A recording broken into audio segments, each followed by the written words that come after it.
Muy bien, entonces, Juan capítulo 1. ¿Ya lo encontraron? Muy bien, vamos a orar entonces. Bendito Padre Celestial, te damos gracias por este nuevo año que comenzamos en este primer domingo del año. Y al abrir tu palabra, Señor, queremos encomendarnos como siempre a tu Espíritu Santo para que sea Él quien nos instruya, para que sea Él quien nos muestre el camino y para que las cosas que vamos a aprender aquí hoy podamos ponerlas en práctica en nuestra propia vida, Señor, para poder ser hechos más a la imagen de tu Hijo Jesús. En el nombre glorioso de Cristo Jesús. Y la iglesia dice, muy bien, vamos a leer algunos versículos, que son los que vamos a intentar cubrir, pero con el favor de Dios tendremos suficiente tiempo. Y quiero que me acompañen a leer ustedes con la vista, yo en voz alta, Juan capítulo 1, comenzando con el versículo 19, en donde dice, este es el testimonio de Juan, cuando los judíos enviaron desde Jerusalén sacerdotes y levitas para que le preguntaran, ¿tú quién eres? Juan confesó y no negó, sino que confesó, yo no soy el Cristo. Y le preguntaron, entonces, ¿qué? ¿Eres Elías? Dijo, no lo soy. Entonces, ¿eres el profeta? Y él respondió, no. Le dijeron, ¿quién eres entonces para que demos respuesta a los que nos enviaron? ¿Qué dices de ti mismo? Versículo 23. Juan dijo, yo soy la voz que clama en el desierto, enderecen el camino del Señor, como dijo el profeta Isaías. Los que habían sido enviados eran de los fariseos y le preguntaron, entonces si tú no eres el Cristo, ni Elías, ni el profeta, ¿por qué bautizas? Juan les respondió, yo bautizo con agua, pero en medio de ustedes está uno a quien ustedes no conocen. Este viene después de mí, del cual no soy digno de desatar la correa de su calzado. Estas cosas sucedieron en Betábara, al otro lado del Jordán, donde Juan bautizaba. Entonces, como podemos ver en esta lectura, en el pasaje que nos ocupa hoy, podremos ver cómo el apóstol Juan habla un poco más en detalle acerca del testimonio de Juan el Bautista. Tenemos que prestar especial atención al testimonio de Juan el Bautista y a lo que Juan el Bautista hizo durante su ministerio, porque él era el precursor del Mesías. Entonces, pensamos mucho en las 300 y tantas profecías del Antiguo Testamento que se cumplieron en Jesucristo, y está muy bien. Esa es una gran evidencia de que Él es el Mesías. Pero también las profecías que se dieron acerca de Juan nos dejan saber que Él es quien dijo que era, no Él Juan, sino Él Jesús. Porque si el precursor viene cumpliendo las profecías que se hablaron de Él, y luego se presenta Jesús, entonces quiere decir que si así como el precursor se cumplieron esas profecías, así también de Jesús se están cumpliendo esas profecías. Entonces vamos a cubrir estos versículos, vamos a ver algunas de las cosas que podemos encontrar en ellos, que quizás al simplemente leerlos no podemos ver claramente. Entonces el versículo 19 dice, este es el testimonio de Juan. ¿Cuál Juan? No es Juan el apóstol que está escribiendo, sino Juan el Bautista. Cuando los judíos enviaron desde Jerusalén sacerdotes y levitas para que le preguntaran, ¿tú quién eres? Entonces, al preguntarle a ellos, ¿tú quién eres? Él empezó a dar testimonio de lo que era y de lo que venía haciendo. Ahora, al hablar aquí de los judíos, yo creo, y no creo que haya lugar a duda, que está hablando de los que se consideraban autoridades religiosas, como el Sanedrín. Porque en el sistema de adoración judío estaba el sumo sacerdote, luego estaba un grupo de sacerdotes, de acuerdo a su familia, que se encargaban por cierto tiempo de ministrar en el templo o en el tabernáculo, según fuera el caso. ¿Sí? Y luego estaban también personas laicas, de las cuales formaban parte los fariseos. Y la persona laica es aquella persona que no está ordenada como clérigo, como sacerdote o lo que sea, pero tiene alguna función en la iglesia.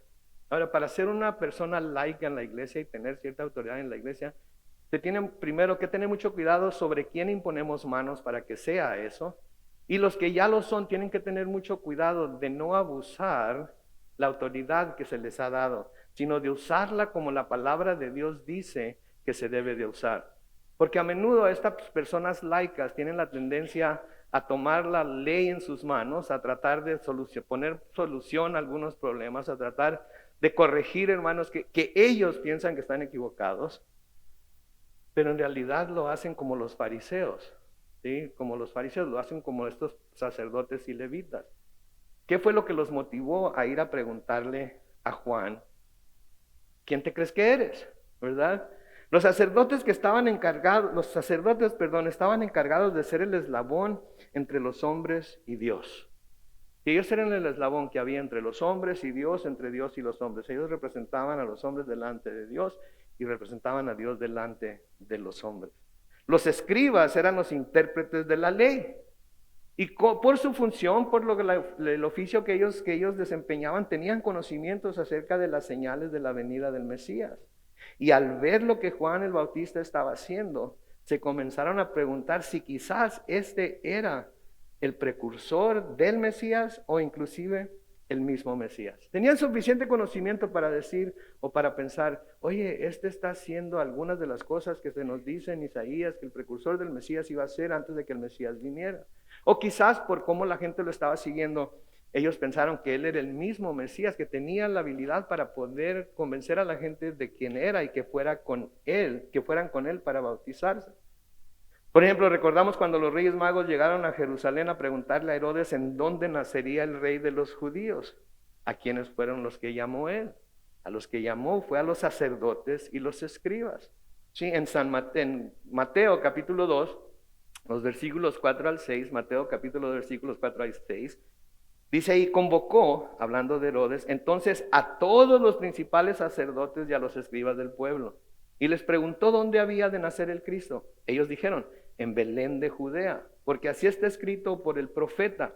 Versículo 6, y tú, Belén, de la tierra de Judá, no eres la más pequeña entre los príncipes de Judá, porque de ti saldrá un guía que apacentará a mi pueblo Israel. Entonces los sacerdotes y los escribas sabían en dónde iba a nacer el Mesías. Tenían suficiente entendimiento como para entender lo que estaba pasando, pero también tenían suficiente entendimiento como para ser peligrosos para ellos y para el resto del pueblo. ¿Por qué? Porque ellos tenían la tendencia a interpretar las escrituras, a interpretar la ley de la manera que les convenía a ellos, sin examinar todo lo que las escrituras decían acerca de tal o cual tema. Y se iban con un versículo aquí, como lo hacen muchos pastores y maestros de la iglesia, se van de la Biblia, se van con un versículo aquí, luego otro versículo acá, pero ¿qué me dices de este? ¿Pero qué me dices de aquel otro? Y no podemos hacer eso, porque a través de la historia, a través del tiempo en el que se escribió la Biblia y que se canonizó, podemos ver cosas que parece que se contradicen una a otra, pero la tenemos que poner en su contexto y la tenemos que poner en el lugar y aplicar a la situación correcta. No podemos aplicarlo todo a toda situación. No, simplemente no se puede. Nos llevaría a pensar que hay un montón de contradicciones en la Biblia, lo cual no hay. Y me han mandado videos y me han mandado esto y me han mandado otro, pero este dice esto y este dice aquello y este dice el otro. Ok, pero cada uno está torcido hacia donde ellos quieren llevarlo. Pero ¿qué nos dice todo el consejo de Dios cuando lo examinamos a la luz del resto del consejo de Dios? Eso es lo importante. Entonces estos hombres, los principales sacerdotes y los escribas, tenían conocimiento precisamente porque era su trabajo. Era su trabajo ser el intermediario entre Dios y los hombres, entre los hombres y Dios, y interpretar las escrituras. Eso era lo que los escribas hacían. Se les llamaba abogados de la ley.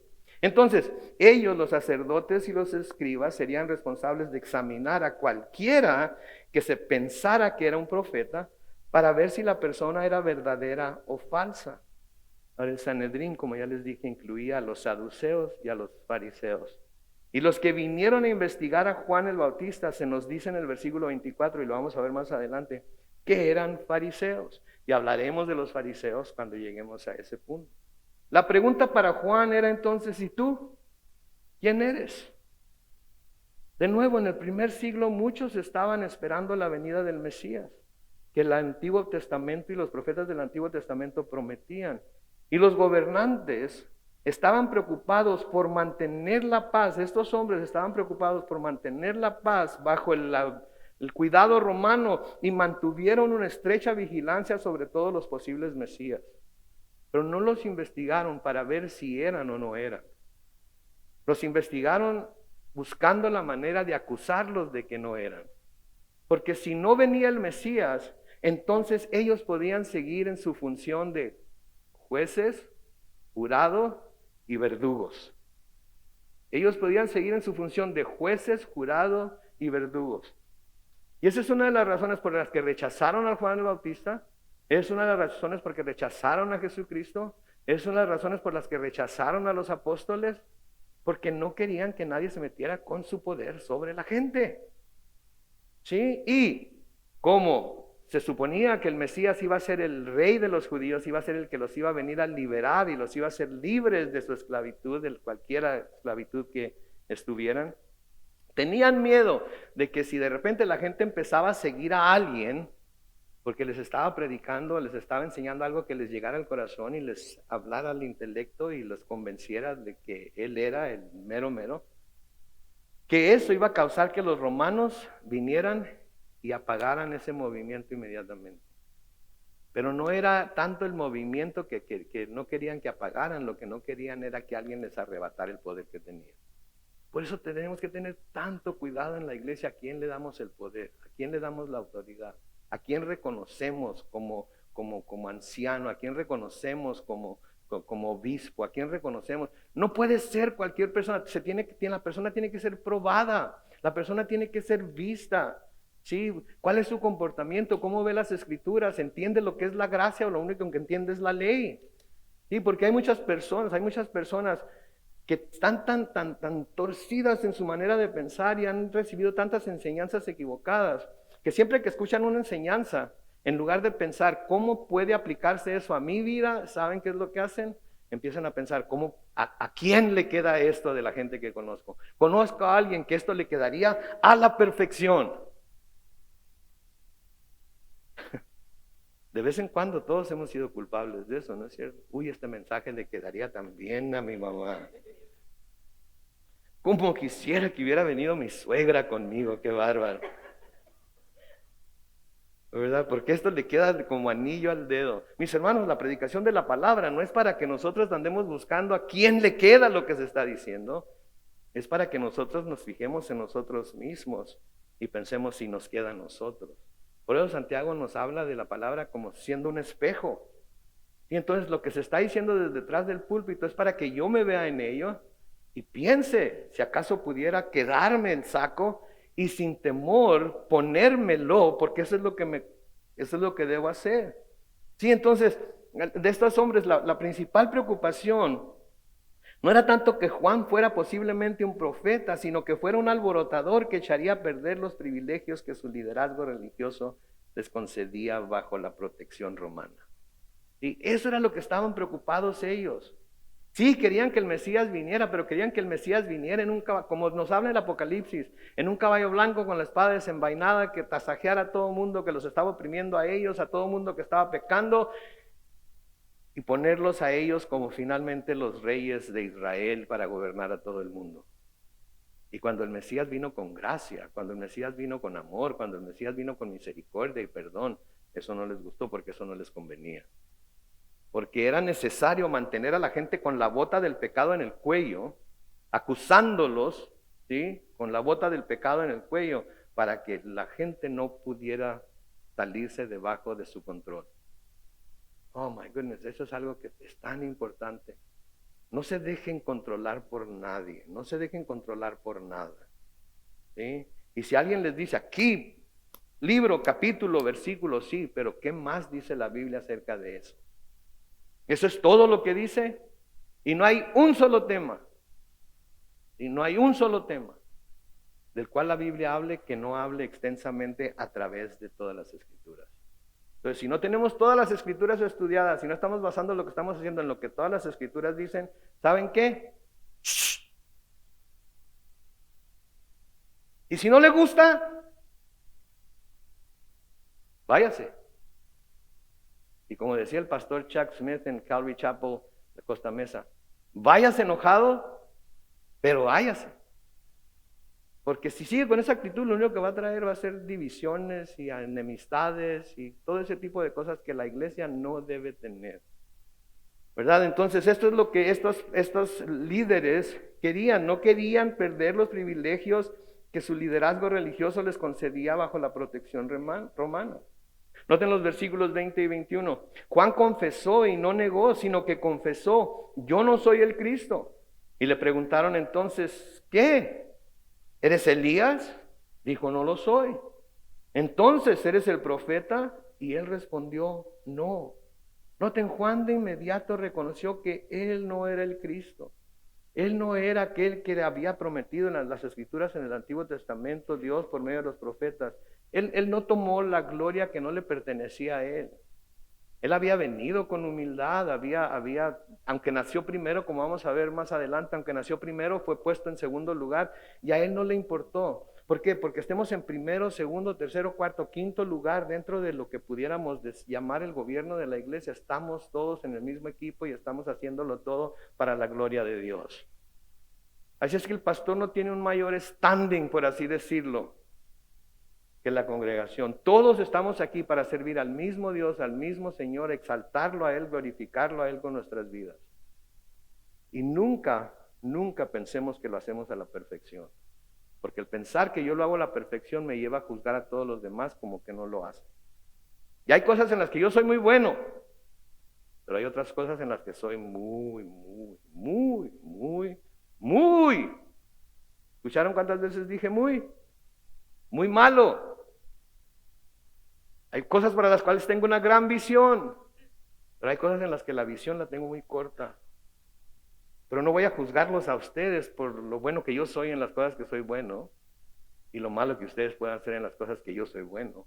O no los voy a juzgar por la visión tan corta que ustedes tienen porque no tienen la misma visión que yo. Voy a orar por ustedes para que el Señor les dé la visión y les comunique la visión que me está dando a mí como pastor para que todos podamos seguir al Señor fielmente. ¿Sí? Entonces le preguntaron, él reconoció que no era el Cristo, él no quiso tomar la gloria que no le pertenecía. Él sabía, él conocía su misión, sabía su lugar y no iba a tomar un lugar que no le pertenecía, aunque la gente lo alabara, aunque la gente lo halagara, aunque la gente lo viera como un profeta, aunque la gente lo viera como alguien poderoso por lo que estaba haciendo y por cuánta gente estaba viniendo a él. Él no iba a tomar la gloria que solamente le pertenecía al Cristo que era nuestro Señor Jesucristo. Entonces le preguntan si era Elías. Ahora, ¿por qué le preguntan si era Elías? De nuevo, porque la venida de Elías, y no Elías físicamente o literalmente, sino, ahorita vamos a ver por qué, pero le preguntan que si era Elías porque se suponía, de acuerdo al Antiguo Testamento, que Elías iba a venir antes que el Mesías. Por ejemplo, en Malaquías capítulo 4, los versículos 4 al 6. Malaquías capítulo 4, versículos 4 al 6 dice, acuérdense de la ley de mi siervo Moisés, a quien en Horeb le di ordenanzas y leyes para todo Israel. Tomen en cuenta que antes que llegue el día grande y terrible del Señor, yo les enviaré al profeta Elías. Y él hará que el corazón de los padres se vuelva hacia los hijos y que el corazón de los hijos se vuelva hacia los padres para que yo no venga a destruir la tierra por completo. Ahora noten que se suponía que iba a venir Elías. Elías iba a volver el corazón de los padres a los hijos y de los hijos a los padres. ¿Sí? Ahora, la razón por la que ellos pensaban o creían que era Elías era por las cosas que venía haciendo, por cómo se vestía, porque la forma en la que Juan el Bautista se vestía es la forma en la que se nos dice en el Antiguo Testamento que se vestía Elías también. Entonces lo vieron con su chamarra de cuero de camello, lo vieron con su cinturón fajado de cuero también, lo vieron que comía langostas, que son chapulines con miel, y hay gente que me dice que en Oaxaca se los comen asaditos y con salsita y todo. Yo no sé, pero si a ustedes les gustan los chapulines, no. Pero cuando lo vieron pensaron que quizás sería Elías porque estaba vestido como si hubieran visto vestido a Elías. Pero el Señor nunca había dicho que iba a venir Elías literalmente. El Señor nunca había dicho que iba a venir Elías literalmente. De hecho, cuando se le anuncia a Elizabeth que va a tener un hijo, que es Juan el Bautista, se le dice algo interesante, se le dice algo importante. En Lucas capítulo 1, versículos 16 y 17, el ángel le dice a Elizabeth, Él hará que muchos de los hijos de Israel se vuelvan al Señor su Dios, que era lo que estaba haciendo Juan el Bautista, ¿no es cierto? Estaba bautizándolos no para remisión de pecados, sino por con ellos estaban reconociendo que eran pecadores y se estaban volviendo a Dios. Versículo 17, y lo precederá con el espíritu y el poder ¿de quién? Del espíritu y el poder de Elías, para hacer que los padres se reconcilien con sus hijos y para llevar a los desobedientes a obtener la sabiduría de los justos. Así preparará bien al pueblo para recibir al Señor. Entonces no venía Elías, venía alguien, venía un profeta, ¿verdad? Pero venía en el espíritu y el poder de Elías. Y de nuevo, esa es la importancia de leer las escrituras con cuidado, de no tratar de leer las escrituras porque tengo que leer 10 capítulos diarios, de no tratar de leer las escrituras simplemente. Tenemos que ver todo lo que dice. Si hubiéramos visto nada más lo de Malaquías, pensaríamos que entonces sí, Elías iba a venir física y literalmente, pero lo comparamos con lo que dice Lucas y vemos que no, que es Juan el Bautista que venía con el espíritu y el poder de Elías. Y luego noten que dice que vendría a llamar tanto a padres como a hijos el uno al otro, a volver a los padres con los hijos y los hijos con los padres. Pregunta, ¿el corazón de todos los hijos están vueltos hacia los padres? ¿Verdad que no? No sucedió cuando vino Juan el Bautista, no sucedió cuando vino Jesús, no ha sucedido en los últimos 2024 años, no ha sucedido. Hay hijos todavía enojados y rencorosos y airados contra sus padres porque las cosas que sus padres han hecho y no quieren perdonarlos. No está en ellos perdonarlos. Hay padres airados, amargados, que porque ellos tuvieron una niñez, una infancia, una juventud, que les llovió, les fue como en feria, tratan a sus hijos de la misma manera y luego cuando tratan a sus hijos de la misma manera dicen, pues así me trataron a mí y mira cómo salí. Pues sí, saliste bien tocacangas. Esas son las cosas que mi papá decía, pues eso es lo único que yo sabía, así es que, ¡no! Mi hermano, mi hermana, fíjese bien, véase bien cómo es en realidad, véase las reacciones que tiene, vea cómo reacciona a ciertas cosas que sus hijos hacen, que su esposa hace, que su esposo hace. Eso es lo que es verdaderamente.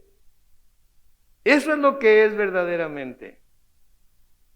¿Sí? Eso es lo que es verdaderamente. Entonces, los hijos no se han vuelto su corazón hacia los padres no han vuelto su corazón hacia los hijos. Pero la razón por la que dice esto es porque Juan el Bautista y después el Señor Jesucristo vendrían a llamar tanto a padres como a hijos al arrepentimiento. Tanto a padres como a hijos al arrepentimiento. Tanto el uno como el otro a dejar sus malos caminos, a dejar esas malas costumbres que se han adquirido a través de los años, a dejar esos resentimientos, iras, contiendas, deseos de someter a todas las personas bajo la bota porque yo soy el que sé, yo soy el que manda, yo soy el... ¡No! No. Y son cosas de las que debemos arrepentirnos como padres, como cónyuges, como hijos. Debemos arrepentirnos y debemos de buscar el rostro de Dios para que nos lleve al verdadero arrepentimiento y podamos de alguna manera perdonar aunque no nos pidan perdón. Perdonar aunque no acepten el perdón. Y que quienes hemos ofendido nosotros nos perdonen a nosotros sin que nosotros vayamos a pedir perdón. Y que seamos perdonados sin que nosotros tengamos que ir a pedir perdón. Aunque si somos el ofensor, tenemos que pedir perdón. Y tenemos que mostrar en realidad de que estamos arrepentidos. Porque hay mucha gente, ok, estoy arrepentido, me arrepiento, pero luego su vida no muestra nada de arrepentimiento. ¿Sí? Entonces él iba a venir a llamar tanto a los padres como a los hijos para el arrepentimiento y tanto el uno como el otro a dejar sus malos caminos. Y eso ayudaría finalmente a que sus corazones se volvieran el uno al otro. ¿Sí? En Mateo capítulo 3, los versículos 1 y 2, Mateo escribe, en aquellos días Juan el Bautista se presentó predicando en el desierto de Judea y decía, arrepiéntanse porque el reino de los cielos se ha acercado. Arrepiéntanse. La fórmula para poder ser salvo es arrepentirse y creer. Arrepentirse y creer. Para poder arrepentirse se tiene que reconocer que se es pecador. Se tiene que reconocer que hay una deuda de pecado que se tiene con Dios primeramente, pero que pudiéramos tener unos con otros y reconocerlo y arrepentirnos de ese pecado. ¿Sí? Arrepentirnos de ese pecado. Entonces él venía predicando el arrepentimiento. ¿Por qué? Porque el arrepentimiento y la fe van de la mano para poder ser salvos. Pero el verdadero arrepentimiento, no solamente lo siento, no solamente no lo vuelvo a hacer, ¿sí? Porque hay muchas personas narcisistas, ¿sí? Que dicen, me arrepiento de lo que hice, pero en cuanto tienen la oportunidad lo vuelven a hacer. Inclusive que hacen buenas cosas por la persona que han ofendido, pero en cuanto se presenta la oportunidad le empiezan a echar en cara todas las cosas buenas que hizo por esa persona. Y luego les hace creer que ellos tienen la culpa de cómo él o ella es. Tú tienes la culpa. Si no fueras como eres, si no hicieras lo que hicieras, si no dijeras lo que dices, si no hablaras como hablas. Y eso es lo que es una persona. Él o ella nunca tiene la culpa. Todos los demás tienen la culpa. Todos los demás han hecho algo para ofenderme, pero yo nunca he hecho nada que los pudiera ofender. Es una de las cosas más comunes en la consejería matrimonial, ¿sabían ustedes? Que vienen a uno como para recibir consejería y a fuerzas quieren que uno encuentre a uno de los dos y los señale como culpables.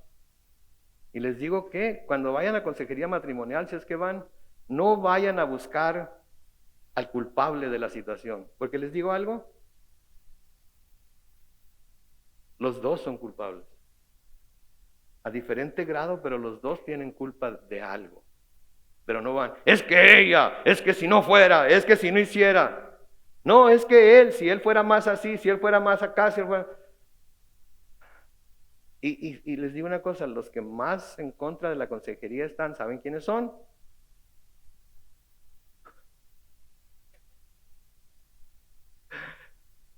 Los hombres. ¿Quién dijo los hombres? Hermana, gracias por haberlo dicho usted y no yo.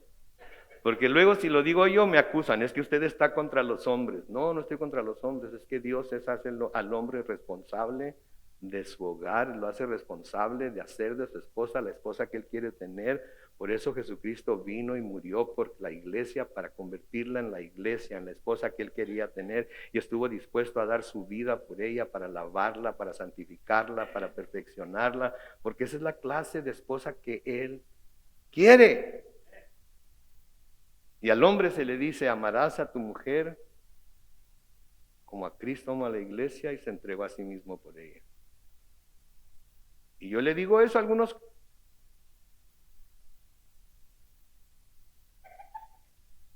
No iba a decir caballeros, iba a decir caballeros.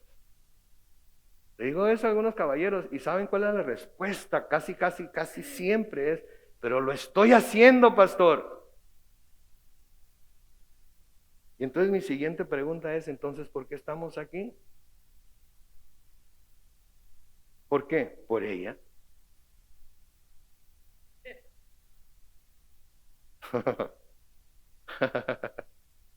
Es que es ella.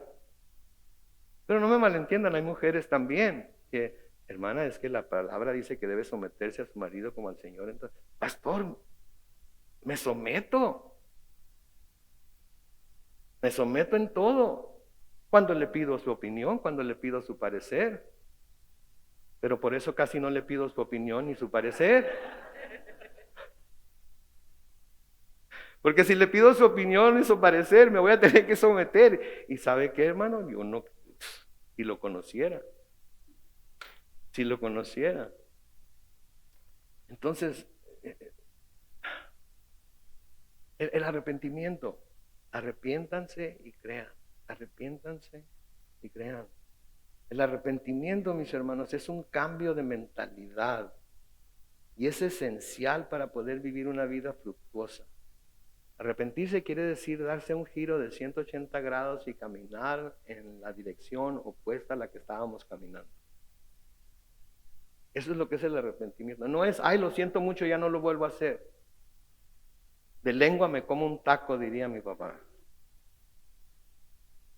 Ok, reconozco mi error, ya no lo voy a volver a hacer. Perdóname, ya no lo vuelvo a hacer.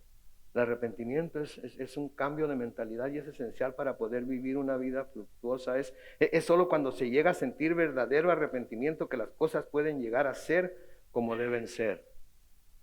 Únicamente cuando hay verdadero arrepentimiento que las cosas pueden llegar a ser lo que deben ser. Pero el arrepentimiento no es nada más de la boca para afuera, el arrepentimiento viene de muy adentro.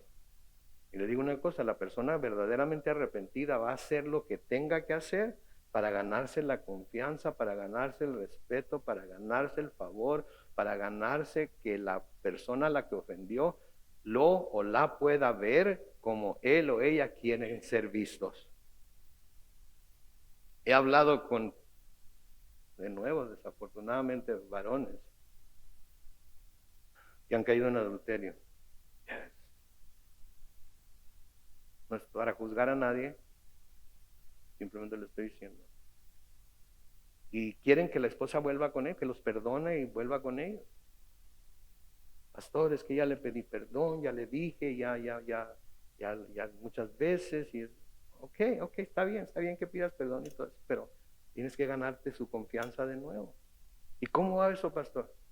Pues mira, le tienes que decir a qué horas vas a salir de tu casa y a qué horas piensas llegar a la oficina, a qué horas vas a salir a comer y a qué horas piensas volver a tu lugar, a qué horas vas a salir de la oficina y a qué horas vas a llegar a tu casa. Si hay algún inconveniente, si hay algo que se te atraviese, tienes que decirle con quién, dónde, tienes que dejarle la clave de tu teléfono para que cuando suene ella lo pueda abrir cuando ella quiera para ver quién te está llamando, para ver quién te está texteando. ¿Me voy a hacer un mandilón entonces? No, te vas a hacer alguien que está arrepentido de lo que hiciste y quieres convencer a la persona que dices amar y que dices querer que vuelva contigo de que eres digno de que te vuelva a recibir. Y va de igual la manera para la otra situación también. El arrepentimiento verdadero tiene que mostrarse. Cuando Juan el Bautista vio que muchos fariseos venían a él a ver lo que estaba haciendo en Mateo capítulo 3 y el versículo 7, Mateo capítulo 3 y el versículo 7 dice, cuando él vio que muchos de los fariseos y de los saduceos venían a su bautismo, les decía, generación de víboras, ¿quién les enseñó a huir de la ira venidera? ¿Sí? ¿Quién les enseñó? Estaban viniendo estas personas que ellos se consideraban justos, ellos se consideraban limpios. Es más, vamos a ver más adelante que fariseo quiere decir separado, apartado. Si ellos se consideraban como que eran los verdaderos siervos de Dios, los encargados de hacer que todo el resto de la gente cumpliera la ley, porque yo la cumplo a la perfección, así es que todos los demás tienen que seguirme a mí, tienen que cumplirla también. ¿Sí? Y siempre hay gente así, ¿verdad? De cosas que están pasando a su alrededor y le empieza a entrar la curiosidad, le empieza a entrar el miedo. Quizás estos fariseos estaban teniendo temor de que Juan el Bautista sí fuera el precursor del Mesías y detrás de él viniera esta persona que estaban esperando. ¿Sí? Entonces les empieza a entrar la curiosidad, quizás les empieza a entrar el miedo.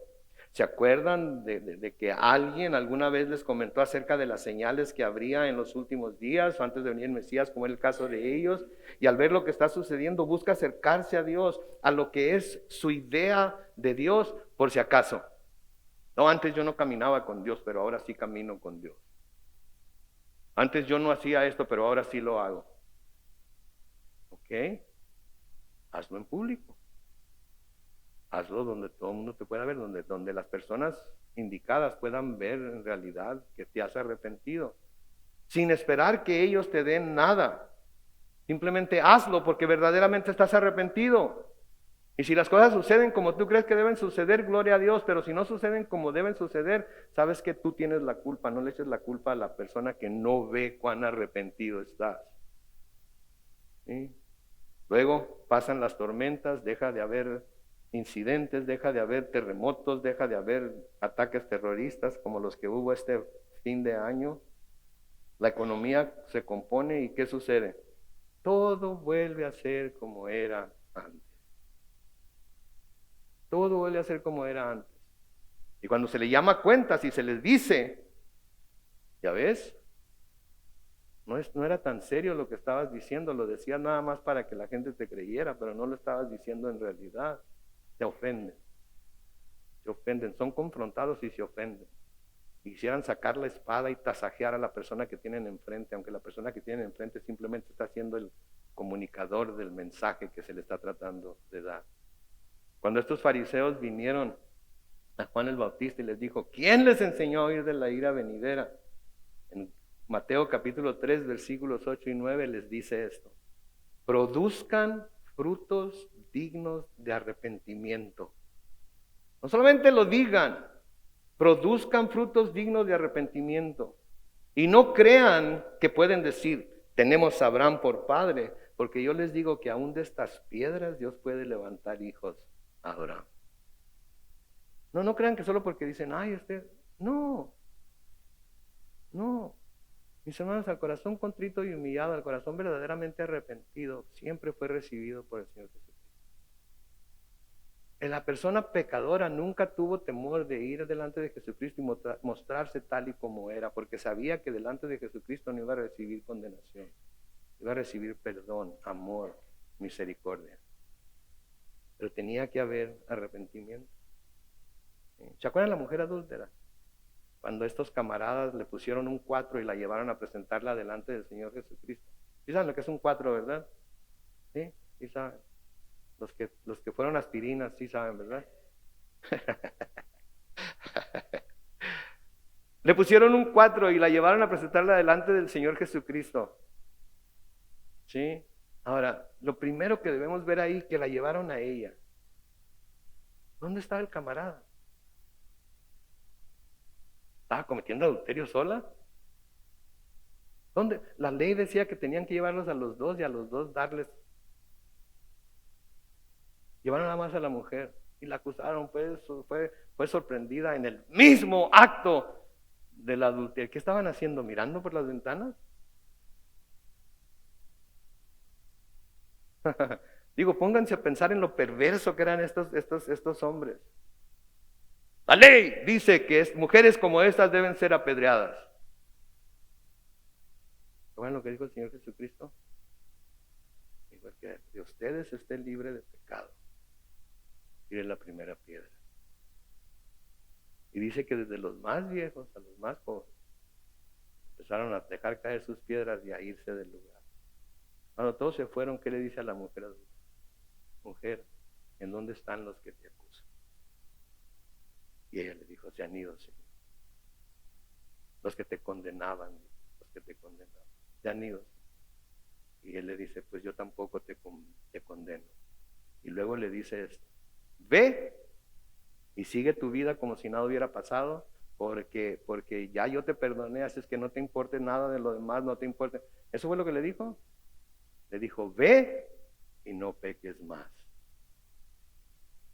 Ve y no peques más. ¿Sí? Produzcan frutos dignos de arrepentimiento. El arrepentimiento no es algo que se expresa con los labios solamente, es algo que se expresa mucho más con hechos que con palabras. Mucho más con hechos que con palabras. ¿Se acuerdan del hijo pródigo? ¿Se acuerdan del hijo pródigo? Agarró todos sus bienes, se los llevó a otro país, creo que fue a Brasil,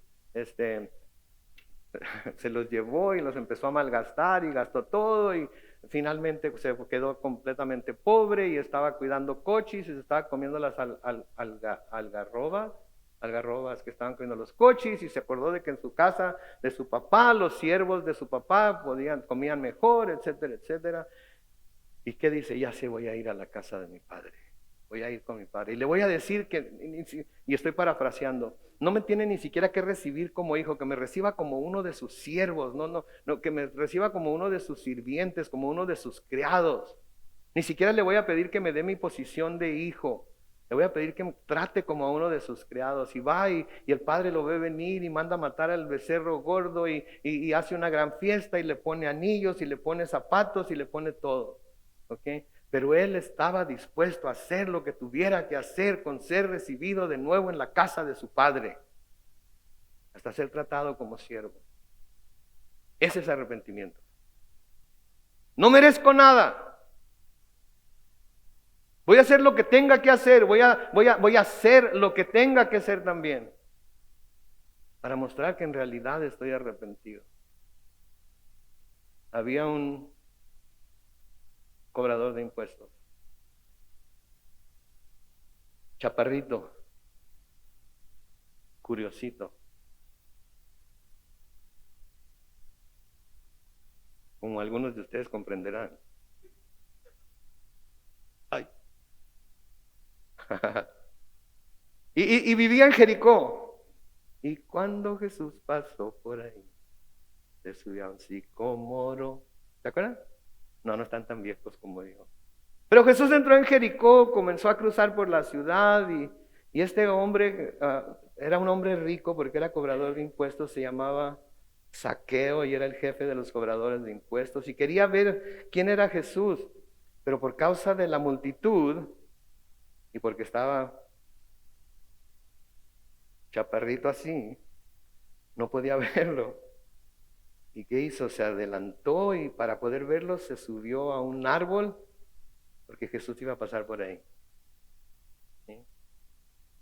En Lucas capítulo 19, comenzando con el versículo 5. Lucas capítulo 19, comenzando con el versículo 5. Dice, cuando Jesús llegó a ese lugar en donde estaba Zaqueo, levantó la vista y le dijo, Zaqueo, apúrate y baja de ahí, porque hoy tengo que pasar la noche en tu casa. Zaqueo bajó deprisa y con mucho gusto recibió a Jesús. Todos al ver esto murmuraban, pues decían que Jesús había entrado en la casa de un pecador.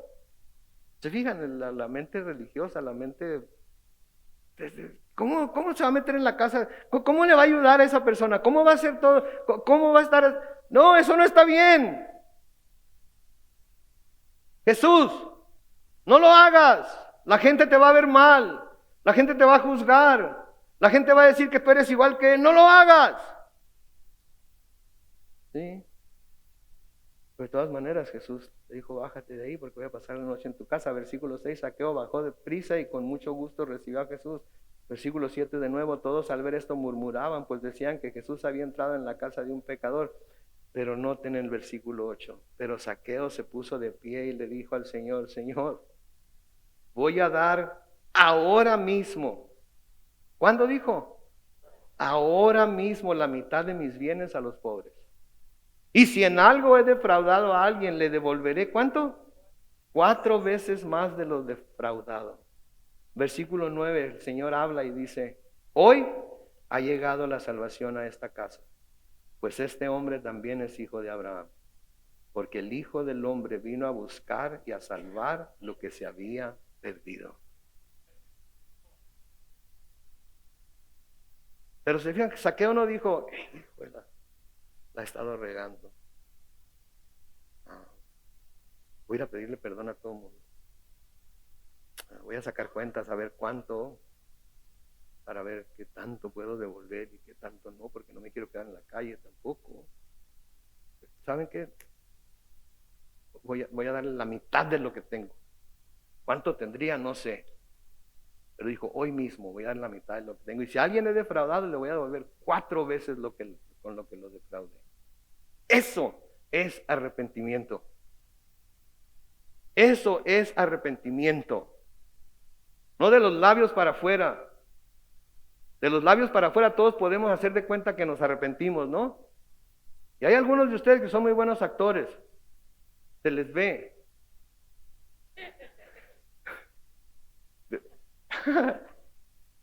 Porque se presentan como la cosa más bonita del mundo.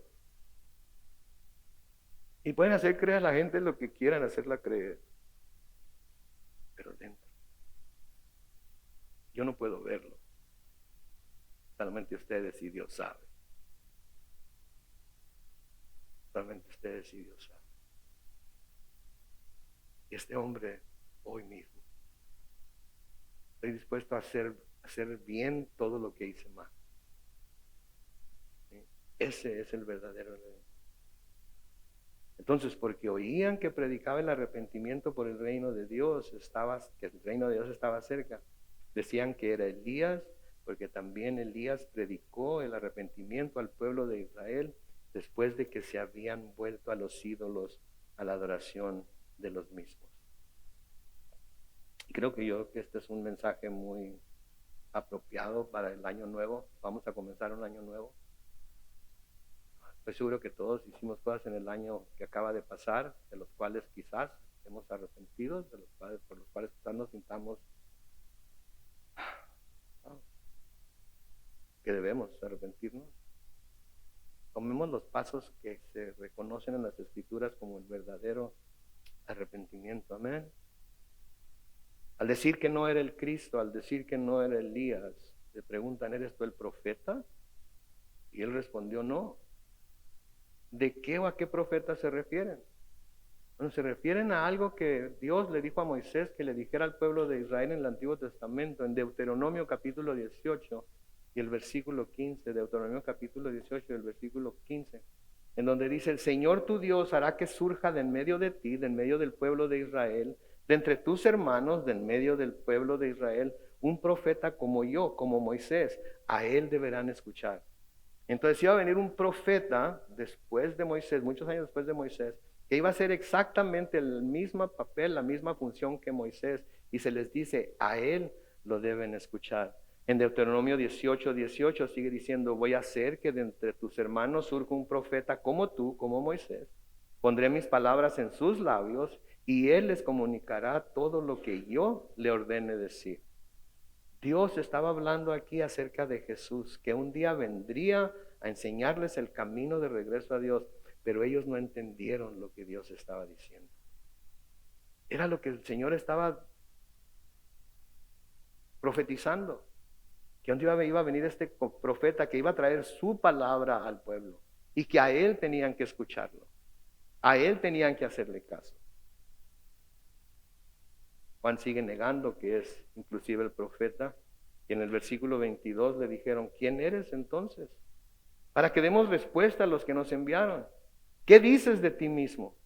Juan dijo, yo soy la voz que clama en el desierto, enderecen el camino del Señor. Noten, como dijo el profeta Isaías. Esta es una profecía acerca de Juan el Bautista que el profeta Isaías pronunció en Isaías 40, los versículos 3 al 5. Isaías 40, versículos 3 al 5 dice, una voz clama en el desierto, preparen el camino del Señor, enderecen en el páramo una calzada a nuestro Dios. Que todo valle sea enaltecido, que se hunda todo monte y collado, que se enderece lo torcido y que lo áspero se allane. Se manifestará la gloria del Señor y la humanidad entera la verá. Y luego dice, la boca del Señor ha hablado.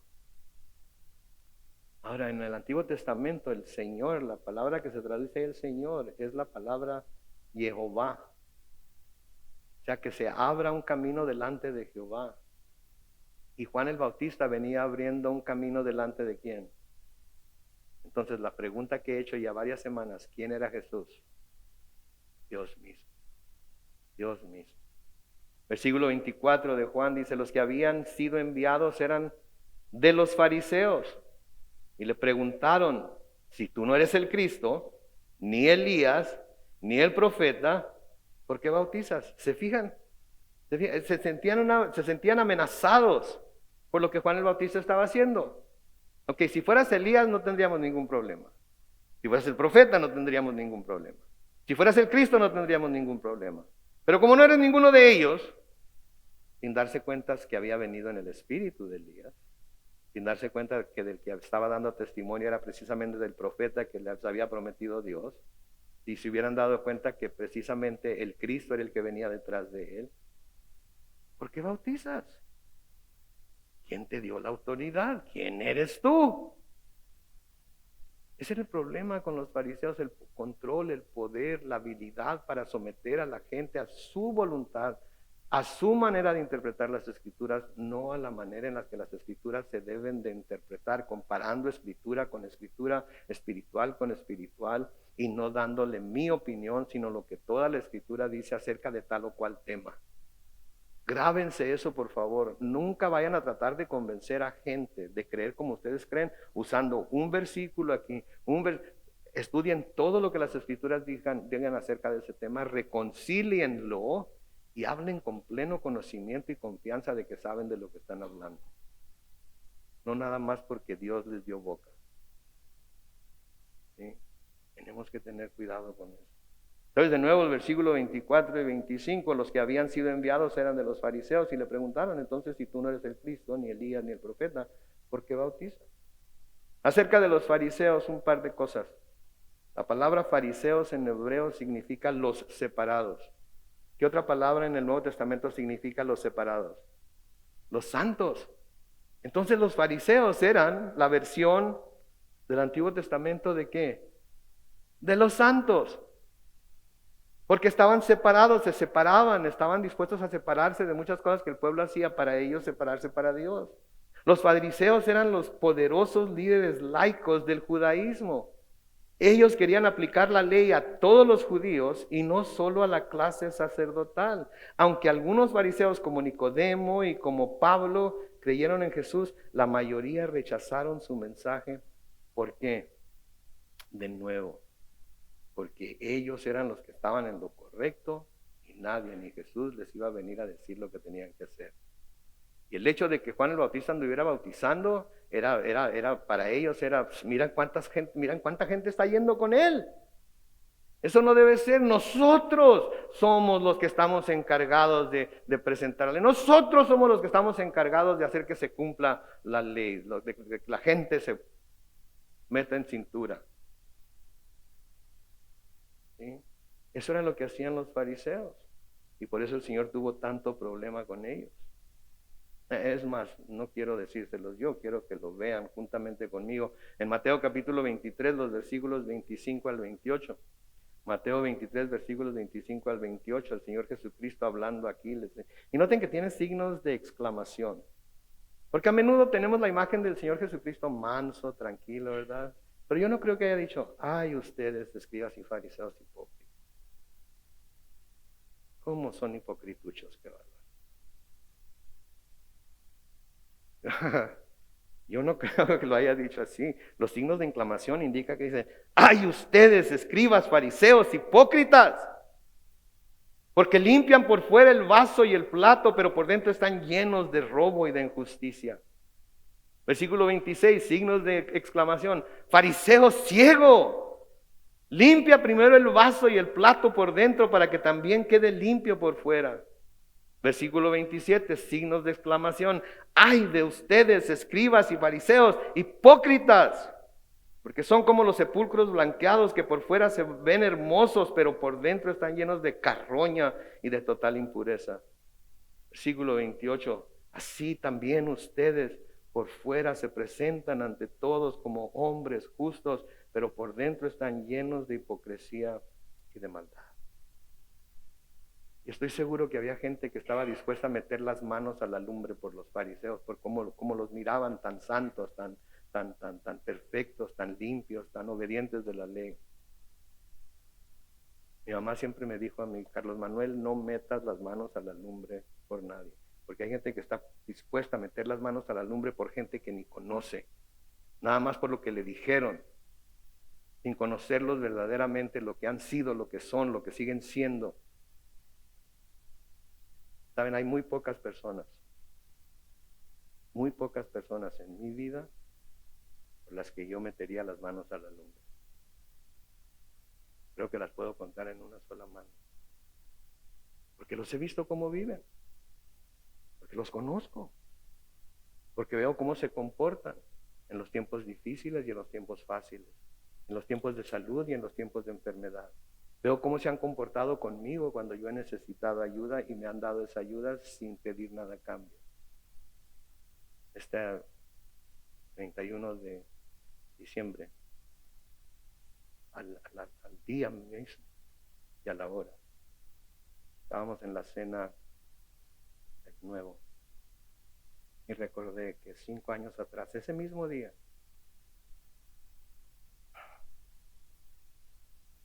a la 1 de la mañana o 2 de la mañana del 31 de diciembre, mi esposa fue llamada al cielo por el Señor.